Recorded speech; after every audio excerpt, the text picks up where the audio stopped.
Welcome back to Orange Hat Reviews, everyone. Hope you're all having a wonderful day.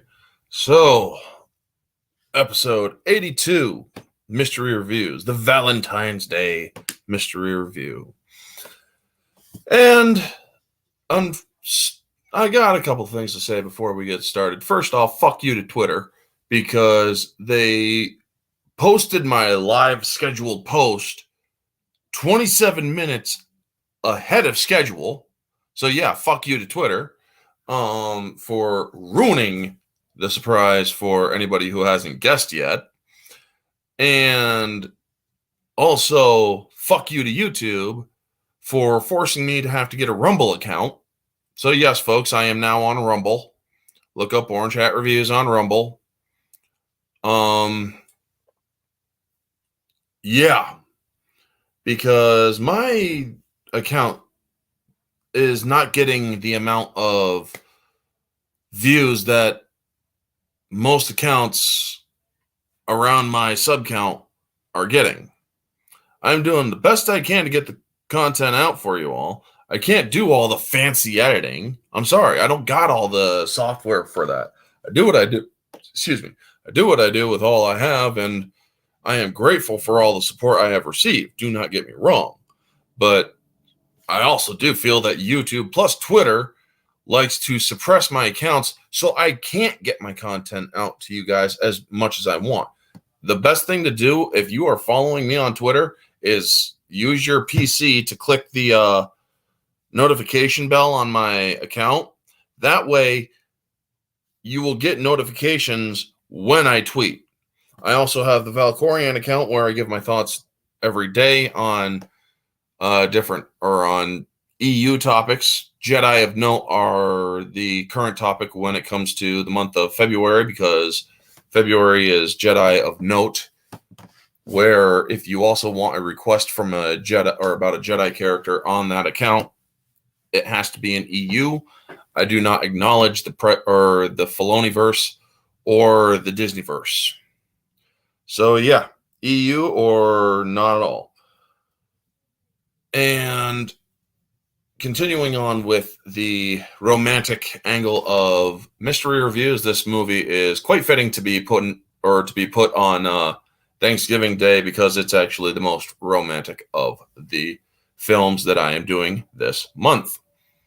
So yes, let's get into it, shall we? The hints that I gave were Living Dead Love, Revival, Airport, and Shrug.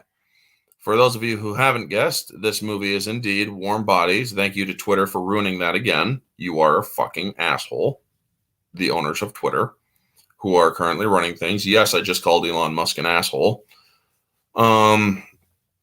This movie was a movie that I actually found amusing enough to give a shot, and then I found out it's a chick flick that I actually enjoy watching. This is actually a chick flick, folks. Warm Bodies is a chick flick, but it's also a chick flick that guys can get a good laugh out of. I actually thought it was pretty good. I especially like the blooper reel to this movie. So before I go any further, let's say hello to the chat. We got Neozoic, we got Junebug Films, Ruben Thomas, good to see you, and Zyron the Gamer. I do not believe I've seen you in here before, so hello. Thank you for stopping in. So the movie Warm Bodies.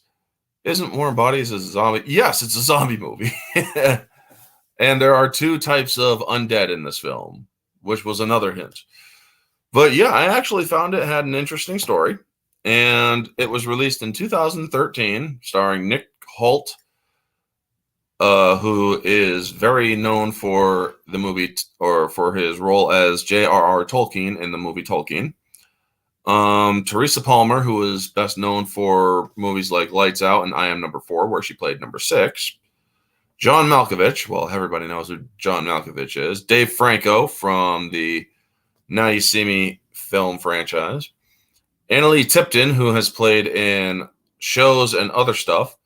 No, but I did see you stream someone else's stream. Yeah, I do drop in on other people's streams every now and then. It is based on a novel of the same name. Yes, it is. Now, Annalie Tipton who plays Nora in this film, she or the only other film that I have seen her in is Lucy with Scarlett Johansson, where she plays a friend of Lucy or Lucy's, and Lucy basically writes her a prescriptions telling her that her kidneys are failing and whatnot, and then just leaves. And yes, this film is based on a novel. I won't be covering the differences because I never read the novel. And also Rob Corddry, who is hilarious in this film. Dude, Rob Corddry is freaking hilarious. It's a film about a zombie that falls in love with a living woman and causes a resurrection of sorts for other zombies. This film is absolutely great to watch. It's one that you can actually enjoy watching if you're just trying to pass the time. It has the hilarity in it. It has the serious moments. And yes, Teresa Palmer is really hot. I mean, I'll freaking fully admit that too. Teresa Palmer is actually very attractive. And when she played the way she played number 6 in I Am Number 4, I thought she did an excellent job, man. The way that she walks away from a house that blows up and shields herself from the oncoming flames was pretty cool. So yeah, I mean, it's totally different from the books. I mean, I highly recommend the books, the Lorien Legacies books. Even though they're for young adults, I believe they're actually a pretty good story. I'm surprised that they haven't tried doing or bringing or readapting that yet. So anyway, let's get into it. Now, I like how this movie starts in immediately. It's not one of those movies that has a long lead up with an instrumental tone showing all the different things. It shows Millennium Media, or not Millennium Media. God dang it, which one was it called or done? It's a Lionsgate production. I know that much, but it's Hilltop Media or something like that. And I like how, given the narration from Nick Holt or the perspective of R, it's just so freaking great. He's like, I'm dead. She's dead. He's dead. Everybody's dead. And it is just really great. And pop culture, I cover pop culture. Yes, Zyron. I cover it. I cover the controversies. I cover celebrity news. I also do movie reviews and even game reviews. Or story game reviews for games. I just recently did a Metal Gear Solid story review for MGS 1 through 4, and I plan on doing the Life of Kratos live stream. Next month is going to be the Life of Kratos, where I go through the main games 1 through 3 plus Ascension and Chains of Olympus, which cover the in-betweens of the games as well. So yeah, and that's awesome. Thank you. So getting on with back into it. So this film does a very good job explaining the different things and establishing certain characters and different types of characters. You got the humans, you got the zombies, which are called corpses, and then you got the bonies, which are undead, but they're fully fledged undead. They can't come back to life, which corpses can come back to life, which is found out as the movie progresses. And this movie also does a very good job at setting the tone of the film, where it is a comedic element to it, as well as a serious element to it. It doesn't shy away from doing a bit of biological damage to bodies, especially when it comes to these are zombies. They eat people. And when a person shoots a zombie, it has goo that bleeds and whatnot. So, the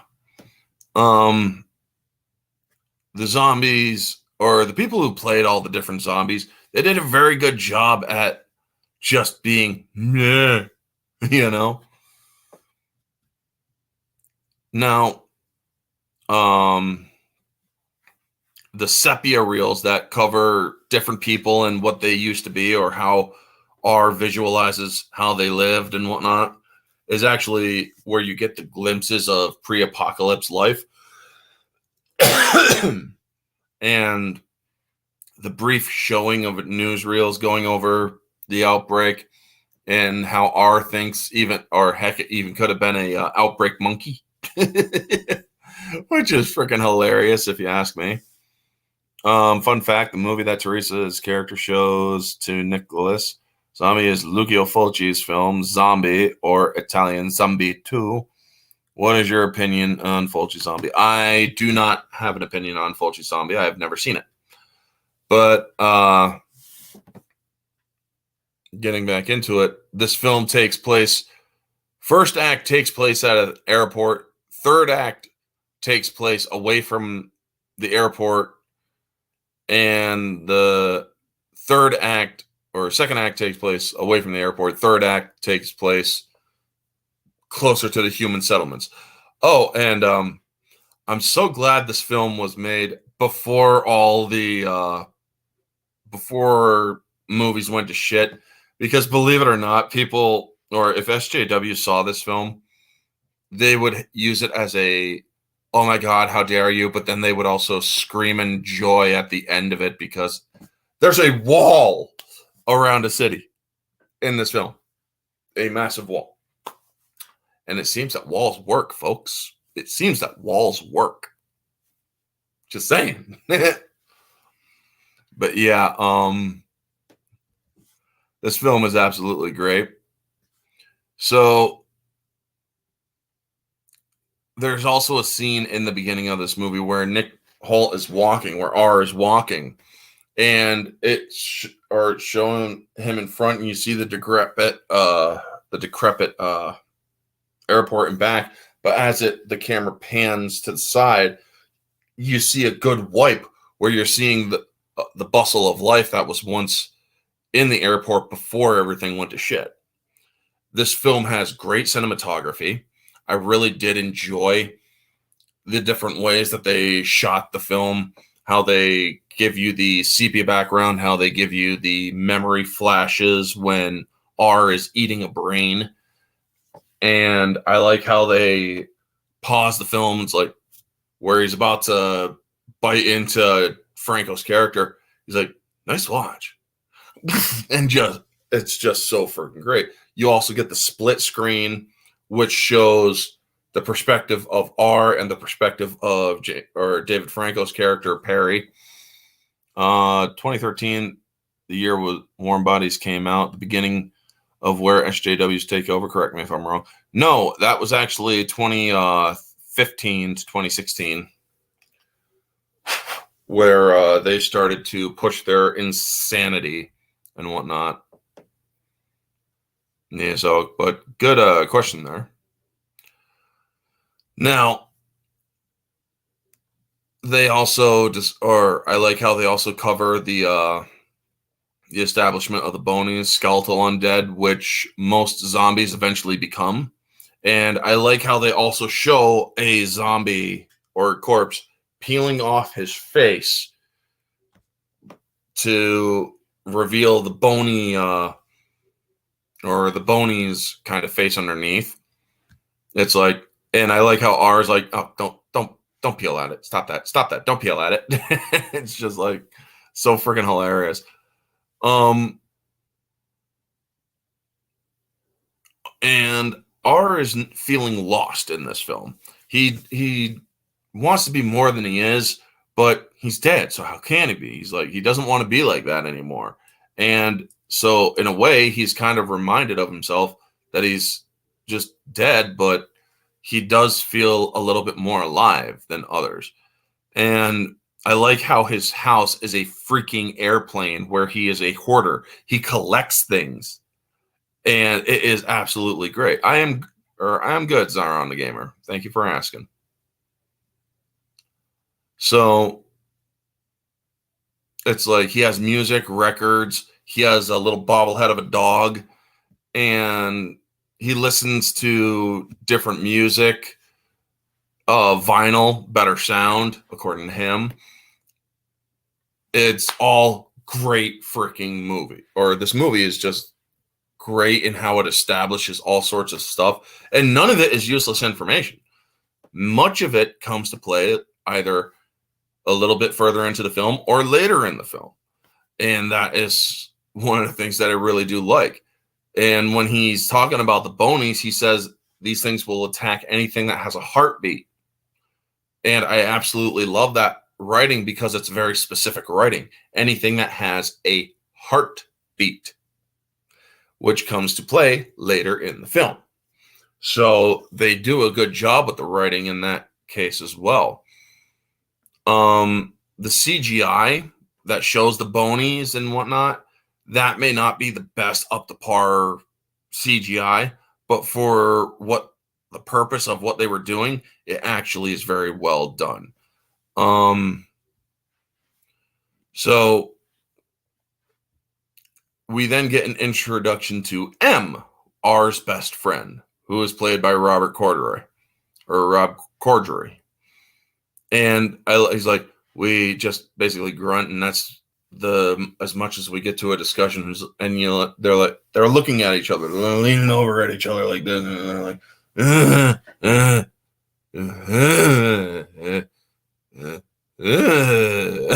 they're trying to talk. And I love it.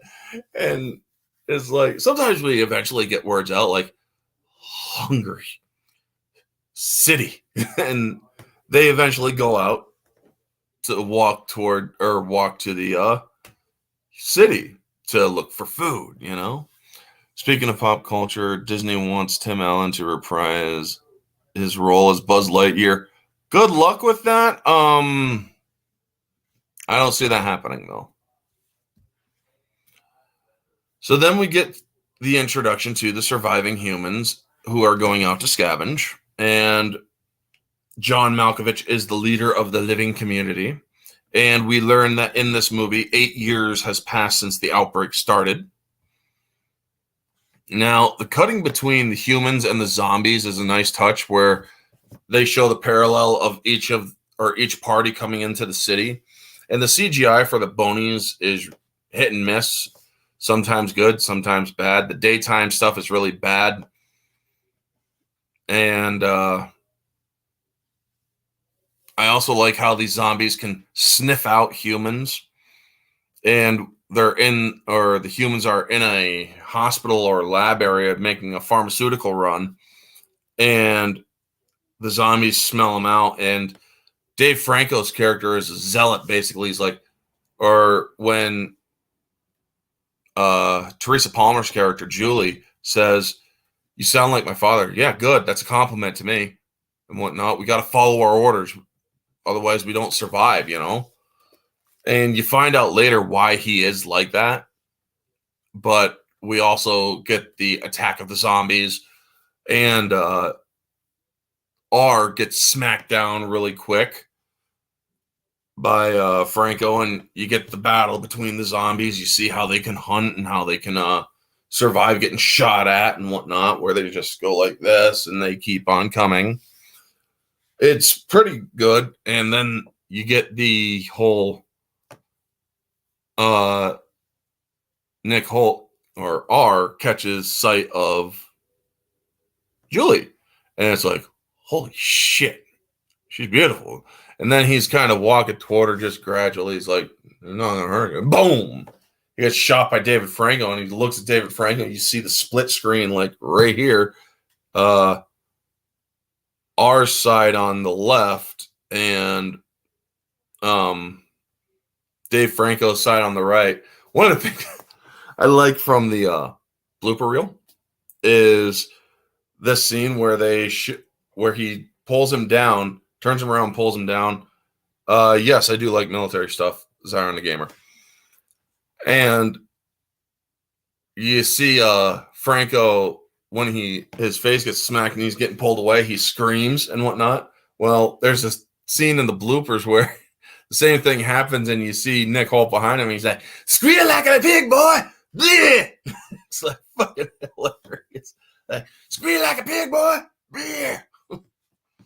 It's just, oh god, folks, great stuff. That's in the bloopers. You got to watch the bloopers of this film. I believe you can actually find it on YouTube. How would you compare Nick Holt's role in Warm Bodies to other films such as Tolkien, X-Men films in which he plays Hank and the Men? I have not seen The Menu, but when it comes to, I'm keeping it movie related to, or I'm keeping the topics relevant to the stuff right now, Zaron. But to answer that or I'll answer that question, but nothing else off topic afterward. I think that a F-35 might win it. Now, to compare his role in this film, where he's relatively green, I believe this is like one of his first films. I can't remember exactly, but he does a good job in this film, and his acting in this film is actually very good. Believe it or not, everybody says it's easy to just go and whatnot, where it actually isn't. With the way that he acts as a zombie in this film, he has to make himself sound like he's struggling to talk, how has to basically reteach himself how to talk throughout this entire film. And the way that he is also acting in this film is very well done. I watched this movie with my Aunt Sherry. She didn't care too much for it. She's more of a Pride and Prejudice love story. Rest in peace, Aunt Sherry. Rest in peace, Junebug's Aunt Sherry. But I do like, or his acting in the other films are very good, especially when he's trying to be funny or serious and whatnot. I loved his acting in Tolkien. To get back to this topic here, but in this film, he really does show his chops as acting, where he is teaching, or where he's acting like he's teaching himself how to speak more as he is coming back more to life. And well, I hope that her rest is peaceful. And I really do love how it progresses in a organic way, pun intended. So as he starts, or he then kills Perry and bashes his head in, and they love how he's like, nice watch. And then he starts munching on the arm, and then he goes straight for the brain. And you get the narration, the brains help because it helps him, or we don't sleep, we don't dream, we don't do any of that. The brains help us live out these memories of those who we kill. Now, if I didn't eat his brain, he would come back as one of us, where by eating his brain kind of spares him from becoming a zombie.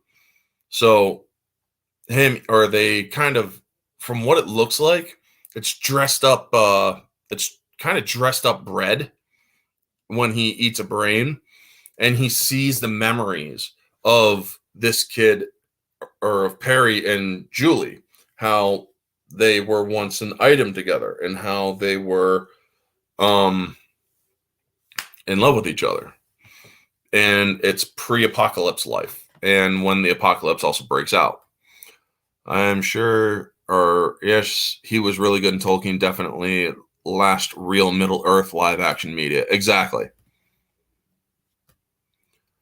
So we then see how he cares about Julie, from also kind of liking her a little bit, but then the brains from Perry kind of gets him into the memories, and where he also starts to like her. And I like how he's walking towards her, and he corners her, and he takes the watch from Perry and puts it in his pocket, and he corners her. She throws a knife into his chest. He pulls it out, and he starts slowly saying her name. And they do a good job at establishing how undead blood can cover a living person's scent, where he takes some of the blood that from the knife wound and rubs it on her face, and he says, "Safe, come." And her acting in the scene is great, where she is cowering in fear, and the confusion, and you then see how he takes her all the way to his home in the plane, and he tries to comfort her. And the narration is great, where he sees more memories, the secret exit out of the or out from the walled community, where Julie takes David to see his father, who's doing construction on the wall. But when they get there, they find out that the workers are all zombies, and she ends up killing his father because he didn't or he wasn't going to stop. So this kind of deadens Dave Franco's character as to why he was a zealot afterward. Fun fact, Teresa Palmer was originally going to play Talia al Ghul in George Miller's Justice League film, but scrapped due to 2007-2008 writer's strike. Do you think Palmer would be good as Talia? She has the physicality. She would definitely have to. She would definitely have to. It would be a younger Talia, or possibly even an older Talia now. But I believe that she could pull it off if she has the right hairstyle, and if that hairstyle actually agrees with her. She would also have to dye her hair brown, as Talia al Ghul is a brunette. I think that Teresa Palmer could pull it off, yeah. So, continuing on, she's scared in the plane, and he, again, tries to show her he cares, so he pulls down a blanket and covers her, and she's like, "What are you?" And she asked that, like, twice or three times, or 2 or 3 times in the movie, which is pretty nice. It's kind of like, "What are you?" You know? And she slowly sees that he is not a normal zombie. And we then see the inside of his heart, which it beats once, a single beat, a sign that he is starting to revive, which is pretty cool to see. Let me update the talking points here.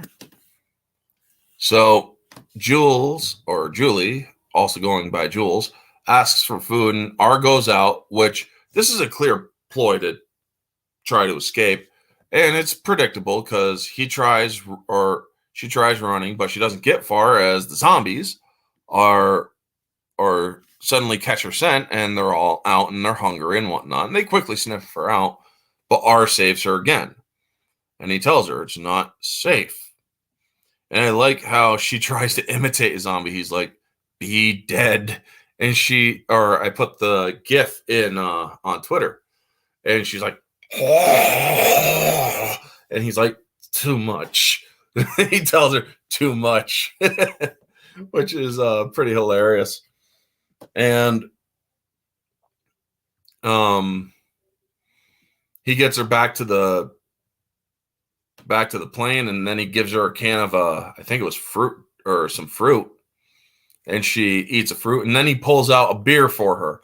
Now, folks, it's a Corona beer. It's hilarious how an outbreak and they have Corona beer. This was, of course, years before the coronavirus pandemic and whatnot, but still, I find it absolutely hilarious. The humor is not lost on me that a Corona beer is the one that they use in this film. But yeah, it really is good. And then introductions and discussions. She introduces herself as Julie, and they have a few discussions. She's like, "You're not like the others, are you? And why do you want to keep me safe? Why can't I go home? I want to go home." And he's like, "Fuck, she can't leave now. She just got here. I got to convince her to stay." And kind of, maybe, who knows? But but he actually manages to convince her to stay. It's like they remember, they'll forget in a couple days that you're here, and then you can make your way. And she's like, a few days, okay, fine. So they do the nice little playing music over passing time where they're watching, or they're just passing time. They watch the little thing that dips back and forth, and so she tips it over. She throws stuff at him and whatnot. She puts on Everybody's Got a Hungry Heart from Bruce Springsteen, and it's like, that is the most hilarious thing right now. It is absolutely, this film just really does work. Now, they also go out and he starts, or she's driving down the runway, and this car miraculously still has gas. And you see the two zombie children from earlier in this film just watching them drive by, and then he starts driving. She's like, you want to drive? And he's doing the gas and go, gas brake. He's driving with two pedals, or with 2 feet, and he then gets the hang of it. But then when he goes to park, he crashes it. And it's like, oh my God, that is hilarious. But it's also good storytelling too, because if he managed to park it, it wouldn't have made sense. Let's be honest. And hey, if you're watching this movie right now, Zion, that's actually a great compliment to me, because I actually convinced a person to watch it. That's actually something that helps me know that what I do is actually worth doing, you know? So thanks for letting me know that. So she's like, God damn, man, this was a good car. And whatnot. So as this goes on, you also see that a little bit more color comes to R's face. And you also hear M, or you see M outside the plane looking up into the plane. He's hearing the music as well. And then talks of her boyfriend come up, and how she's slightly desensitized with death. And then as they go to sleep, or she goes to sleep, he has a little bit more of her brain, or of his brains that he left or has in his pockets, learning more about Perry's character, how he joins the military, and seeing his father, or we then cover the final moments of of Perry, and R ends up spitting the brains out because he's feeling the pain that he inflicted onto Perry when he was eating him and killing him. And when he wakes up, he looks back and sees that Julie is missing. Well, Julie is being attacked by M and other zombies, and R ends up saving her. And M awakens a bit. He's like, food, eat, living, eat, eat, eat. Well, then we hear a screech of a Boney, and they end up running, and they end up getting cornered by 3 Bonies after they run a certain distance. Well, then in comes M running over to Bonies, and he's like, come on. And she's like, hell no. And he's like her. The way that Robert Cordry handles M in this, or the role of M, is very good, man. I just love how he's just like really, really, the way that he does his zombie is like really tired, kind of like, yeah, uh-huh. And he's just like constantly out of breath. That's how Robert Cordry gave his performance as a corpse or a zombie. And they get them to the garage where the car is, but they see a group of other zombies there, and M holds Julie's hand, which causes the other zombies to kind of slightly wake up a little bit, and they part for her, and then they end up driving out there where the Bonies chase them out as they drive off. Now, one of the things I really do like is, or going back to Corddry for a moment, is how the whole tired thing is. He's like, but when he's ready, or when he wants to feed, or when he's hungry or something, he does perk up a little bit more. But he also does have emotions like, eat. He's like, come on, man, we're supposed to eat. We're not supposed to fucking play friends and shit with them. He's like, this is the natural pecking order. What the fuck are you doing? So then, after he lets R go, and R and Julie end up driving in the rain where they get cold, so they pull into one of the towns that were evacuated, and they get into a house, and they take pictures with the old kind of cameras that spit out the pictures and whatnot, which is nice. Now, I like how Julie says that she has to go to sleep, and she's like, it's like, the bed's not too rotten, but I mean, if you want to sleep in the room with me, or like on the floor, you can, you know. And he just perks up and he goes upstairs like really quick, and it's like pretty freaking hilarious. Where would I rank Warm Bodies with other zombie films from bottom to top, such as George Romero's Dead films, 28 Days Later, Return of the Living Dead, Shaun of the Dead? This is more in the comedy section of Shaun of the Dead and Zombieland. But it's more top tier than those, in my opinion, because I like the comedy element, and I'm also a sucker for romance in a couple of ways. Shaun of the Dead was freaking hilarious, and I'm gonna eventually revisit that film sometime, especially because Bill Nye is in it, and I really like Bill Nye as an actor. But yeah, this film is pretty good up there with the zombie films. Now, if you're talking more extreme zombie films like freaking like World War Z and shit, that's apples to oranges. You really can't compare them.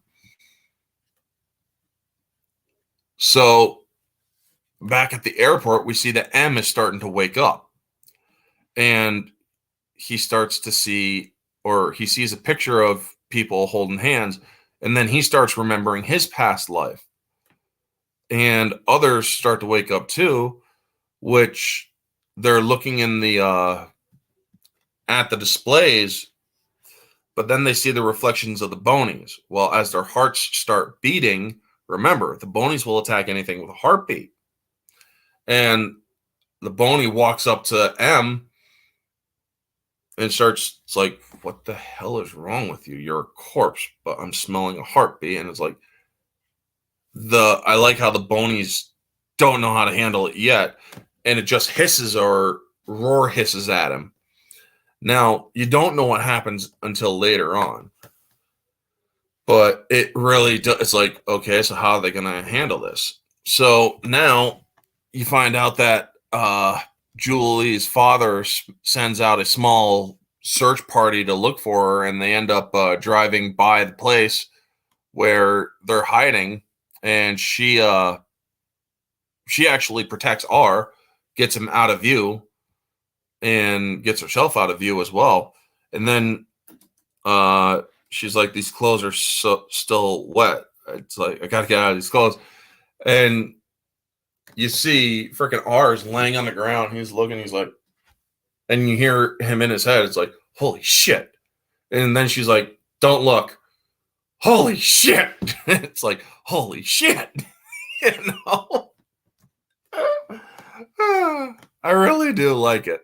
I mean, but she continues to praise him, and how she questions him to try to figure out what's going on. And then R, after she keeps on praising him, how she's like, you're a good person, or I just wish you hadn't been dead and whatnot. You would be a great guy, you know? Well, then R decides to confess. It was me. And then she hands him her Perry's watch, her former boyfriend's watch.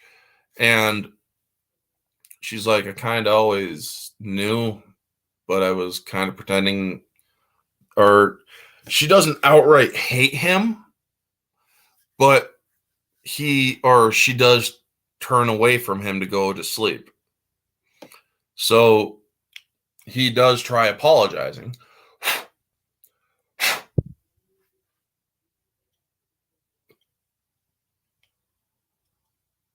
There we go. And he ends up dreaming. So it's like, how do corpses not, or how is this corpse dreaming? You know, he is actually able to dream in this state, which is pretty cool. And he has a dream about her, Nora, who watched her be taken away by R earlier in the film, and Perry is also there, and he's being an asshole. He's like, "You're not supposed to be here, man. What are you doing here? Corpses don't dream. Corpses don't," or and whatnot. And he's like, "I don't know what I'm doing here." And she's like, and you see Julie being very accepting. And I like how before he wakes up, he's like, or she tells him, shrug, with a smile on her face. And that ends up, I don't know where that goes in the film. I mean, it's an interesting insertion, but I don't know where it fits in later because honestly, I don't understand the line's deliverance. That's one little thing about it.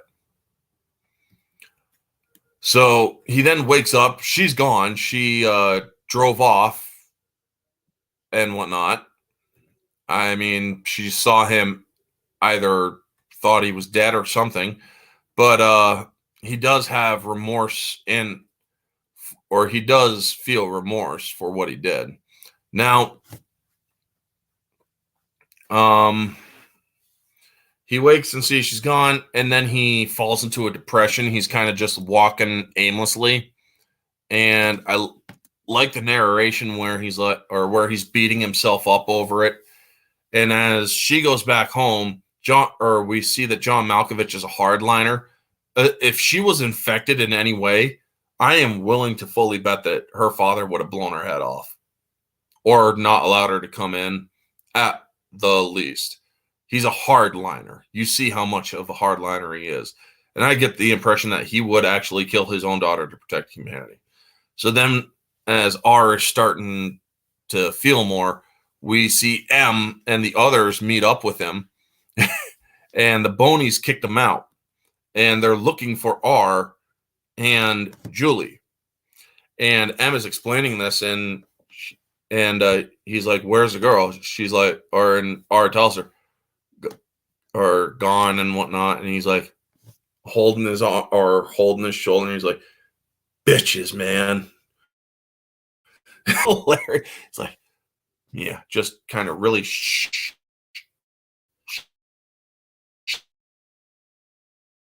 to kind of, but because he exaggerates it more. He's like, "Bitches, man." It is kind of inspired by Romeo and Juliet of a sense, yeah. Really is, except that they don't die at the end. They actually come back to life, you know? So the Bonies end up going on a hunt for R and Julie because they kind of upset the natural order of things when it comes to zombie life, you know?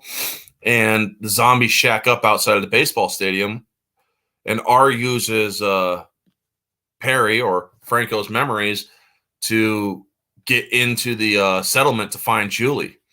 And Julie's talking with Nora at their estate and whatnot. And I like how R is walking through. Nobody is giving him any shit. He has his hood up, but the goats end up walking by him, some goats, and one of them turns and he's like, "Be away from me. Go. Shoot. Go away." It's like, "No, just go." In his head, you hear more narration and whatnot. So then you also see Nora's like, "I wish that we still had the internet so I could just look up what's wrong with you." because because Nora or Julie is admitting that she likes him and whatnot. And my girlfriend just texted me.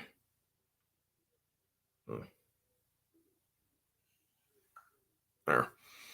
And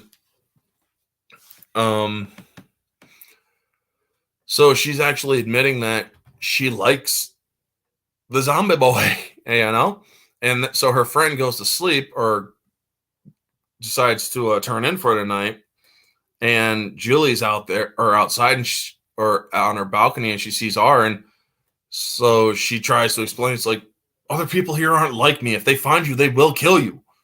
And so her friend's like, Julie, what the hell, man? I'm trying to sleep. Oh my God. He's the one you were telling me about? Sup. Sup.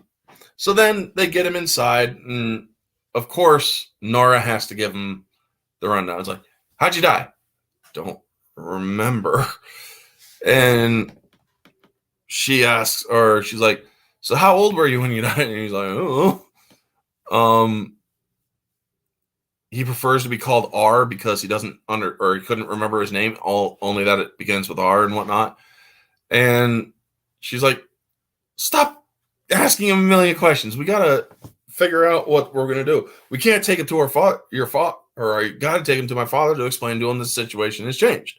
Well, Nora's the voice of reason here. It's like, your father is not gonna understand that. Your mother, if she was alive, might, but she's not.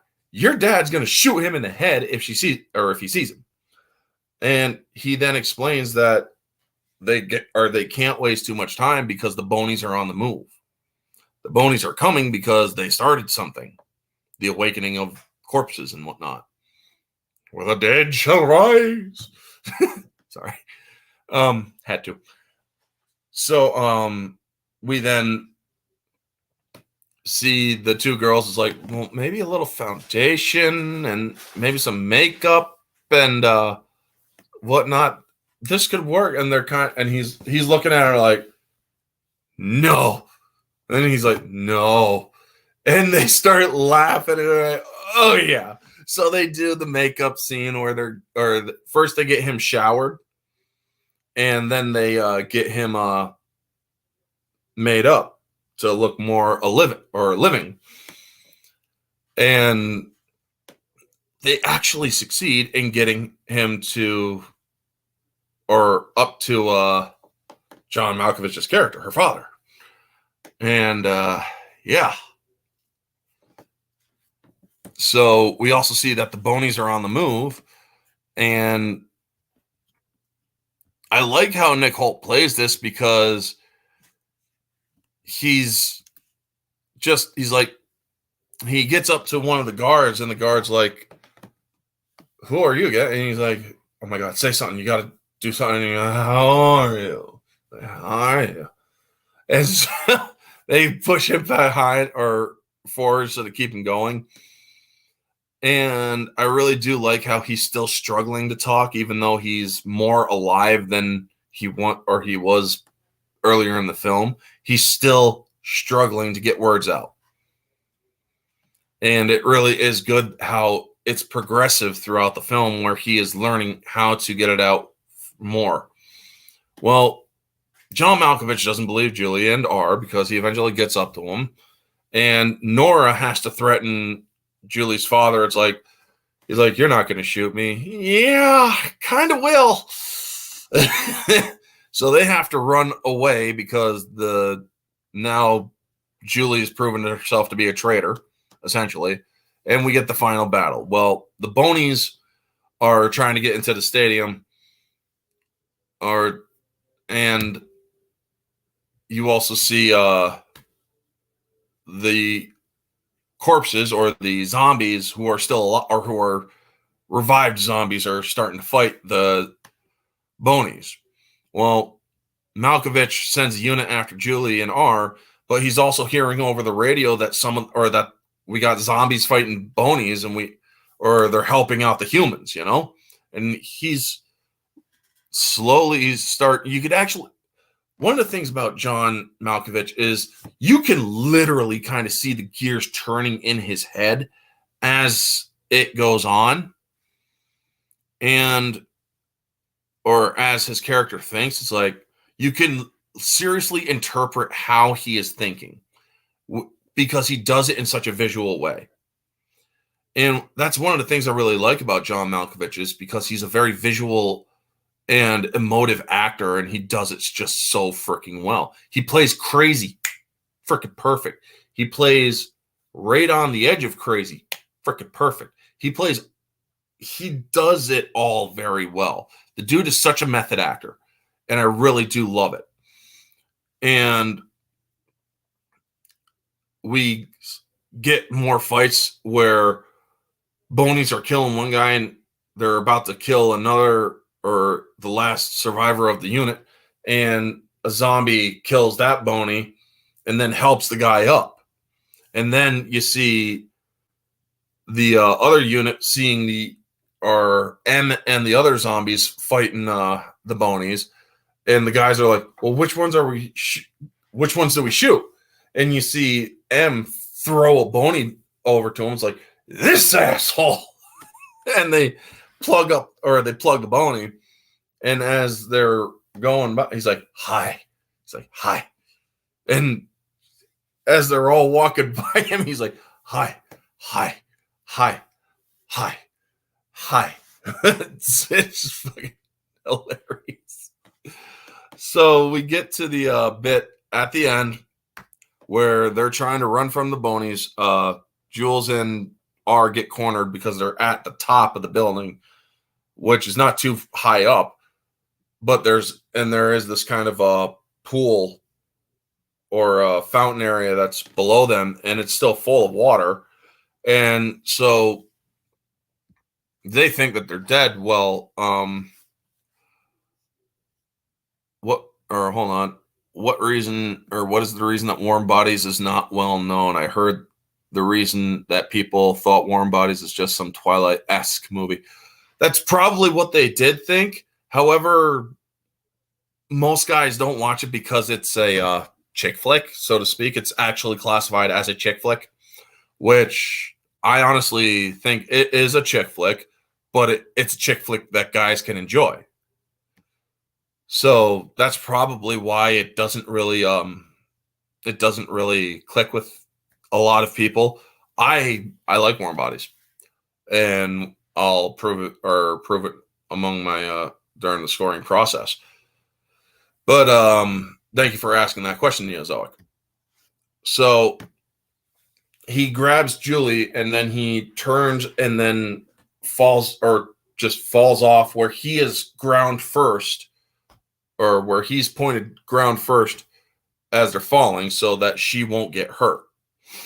And they splash into the water, and they miraculously survive. And I love the revival look, how it comes back, or how his skin's pallor comes back, and you see that his eye goes from the kind of foggy blue to a more brilliant blue, where he is now fully alive. His heart is beating and whatnot.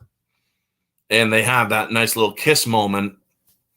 And basically it's the kiss that kind of gets him fully into living, where that's actually good CGI in the film too. Then we get interrupted with John Malkovich seeing that, or is there with his men. He shoots R, and R reacts, and he starts bleeding. It's like, ow. It's like, ow.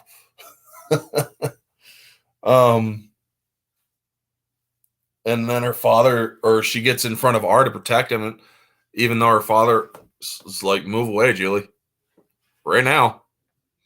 And she's like, corpses don't bleed, Dad.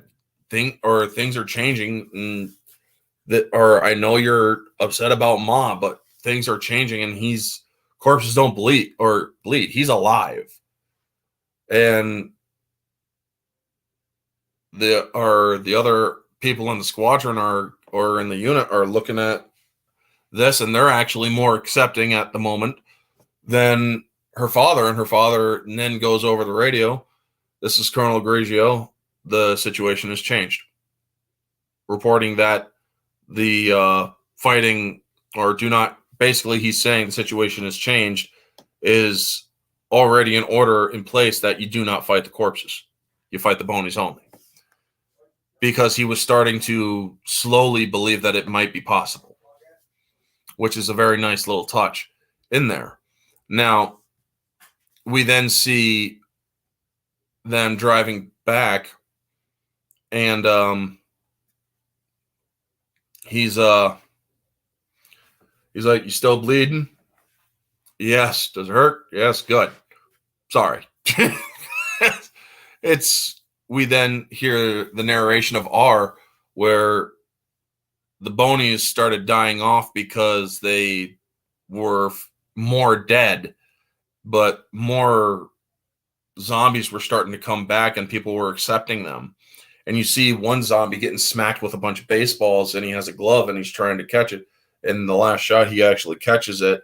You also see M in the rain, where he's trying to open up an umbrella, where a woman then helps him, and she goes off into the rain without her, or without an umbrella. So he goes up and he insists helping her and whatnot. And he's like, "I got zombie finger." And he's like, "You're very pretty." And she's like, "Well, thank you, Marcus." And because his name's Marcus, he identifies as Marcus then. And he's like, "Oh, now you're supposed to call me pretty too." He's still got a little bit of zombie in him, which is nice. You see one of the kids that was a zombie earlier in the film fully reconstituted, and how people are starting to, or how the zombies are starting to reintegrate into society. It's a very nice way of seeing all this done. And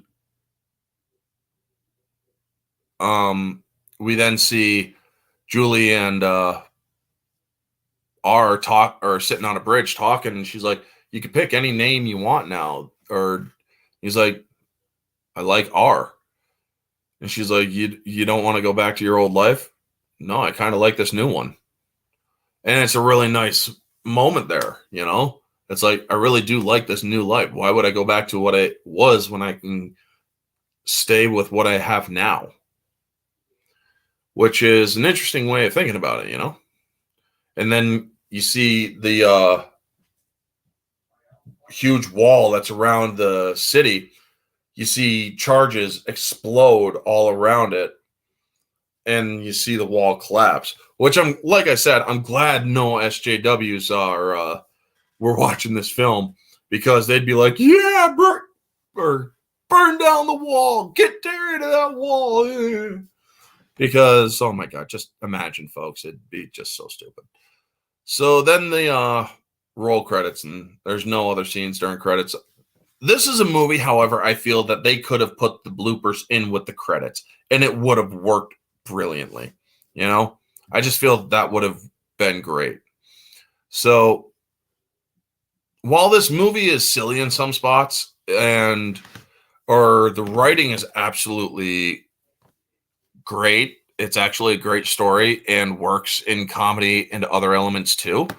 It's not perfect. I mean, the CGI is spotty with the bonies, but this film still has merit, and I really do like it. Objectively, I would put this movie at an 8 out of 10, a solid 8. The CGI is its biggest problem, and maybe a few continuity errors here and there. But subjectively, I like this movie a lot. It's a 9.5. I mean, aside from some bad bony CGI, it actually is very well done. I got a kick out of it. I enjoy watching it. It's a chick flick that I actually would watch. So yeah, this movie is actually quite up there in my subjective opinion. Moviegoer, this movie is more a 9. Not everybody will like it, but a lot of women will. I mean, this is a Valentine's movie to definitely watch if you're a person who loves horror and loves comedy and loves romance. This is a movie that works in all three of those genres, really. And I really think that it's a 9 out of 10. It works. Warm Bodies is a movie that's very heartwarming and heart beating. Oh, excuse me. And I think that it really is a movie that people can enjoy if they really give it a shot and give it a chance. But anyway, folks, that is going to be the review. We are at the hour mark. And thank you to Neozoic, Zyron the Gamer, Junebug, and anyone else that may have come in, Ruben Thomas Official, and the others that did come in and chose to not say anything. Thank you all for tuning in. Next week, to same time, I will be doing another romance mystery review. The hint is time travel love story or time travel romance element. So yes, if you know what it is, don't spoil it. If you don't know what it is, I will put more hints as we go through. I do have Rumble. I'm currently mirroring the channel or mirroring my YouTube with the channel on Rumble. I also still have Odyssey going. Not that I visit Odyssey much anymore. If you're going to follow me on YouTube, follow me, make sure you turn the bell on for notifications so you don't miss anything else. Tonight, I will be on Society Reviews channel for the Bar Room podcast, where we're going to be discussing different controversial topics like Velma failing upwards and whatnot. So that's going to be at 9 o'clock tonight. Make sure you all tune in. And Friday evening at 6 p.m., I will be on my buddy Roger Athay's channel, where we go reality based. So definitely take it easy. And thank you all for tuning in. And yeah, I'll see you in the chat or see you over there in Neozoic. You all have a wonderful day. And always remember to stay humble, folks.